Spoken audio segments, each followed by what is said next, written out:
హైదరాబాద్లో లేదా తెలంగాణలో మీరు ప్లాట్ కొనాలని ప్లాన్ చేస్తున్నారా? అయితే మీకు ఖచ్చితంగా వినిపించే పేర్లు హెచ్ఎండిఏ మరియు డీటీసీపీ. చాలామందికి ఈ రెండింటి మధ్య తేడా ఏంటి, ఏది కొంటే సేఫ్, లోన్ ఏది సులభంగా వస్తుంది అనే సందేహాలు ఉంటాయి. ఈ వీడియోలో వీటి గురించి క్లియర్గా, సింపుల్గా తెలుసుకుందాం. హెచ్ఎండిఏ అంటే హైదరాబాద్ మెట్రోపాలిటన్ డెవలప్మెంట్ అథారిటీ.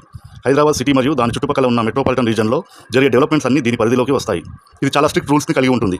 రోడ్లు, డ్రైనేజీలు, పార్కులు, ఓపెన్ స్పేస్ వంటి అన్ని ప్రమాణాలను పాటించిన తర్వాతే వీరు లేఅవుట్ అనుమతులు ఇస్తారు. ఇక డీటీసీపీ అంటే directorate of town and country planning. ఇది హెచ్ఎండిఏ అవతల ఉన్న ప్రాంతాల్లో, అంటే జిల్లా కేంద్రాలు లేదా గ్రామీణ ప్రాంతాల్లో డెవలప్మెంట్స్ అయ్యే లేఅవుట్లను పర్యవేక్షిస్తుంది.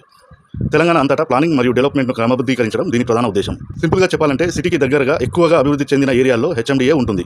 ఫ్యూచర్ గ్రోత్ కోసం బడ్జెట్లో ప్లాట్ కొనాలనుకునే వారికి డీటీసీపీ మంచి ఆప్షన్. పెట్టుబడి పెట్టేటప్పుడు గుర్తుంచుకోవాల్సినవి: హెచ్ఎండిఏ మరియు డీటీసీపీ రెండింటికి బ్యాంక్ లోన్స్ వస్తాయి. ఎప్పుడు లీవ్ అప్రూవల్ ఉన్న వెంచర్నే ఎంచుకోండి. హెచ్ఎండిఏ ప్లాట్లకు డిమాండ్ ఎప్పుడు ఎక్కువగా ఉంటుంది, కానీ డీటీసీపీ ప్లాట్లు కరెక్ట్ డెవలప్మెంట్ కారిడార్లో ఉంటే అవి భవిష్యత్తులో మంచి రిటర్న్స్ ఇస్తాయి.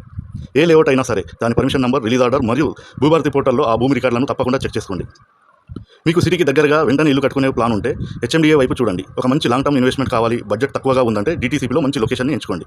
ఈ వీడియో మీకు నచ్చితే లైక్ చేయండి, మీ ఫ్రెండ్స్ షేర్ చేయండి. మరెన్నో రియల్ ఎస్టేట్ అప్డేట్స్ కోసం మన ఛానల్ను సబ్స్క్రైబ్ చేసుకోండి. Thank you. మీ మహేందర్ తోట.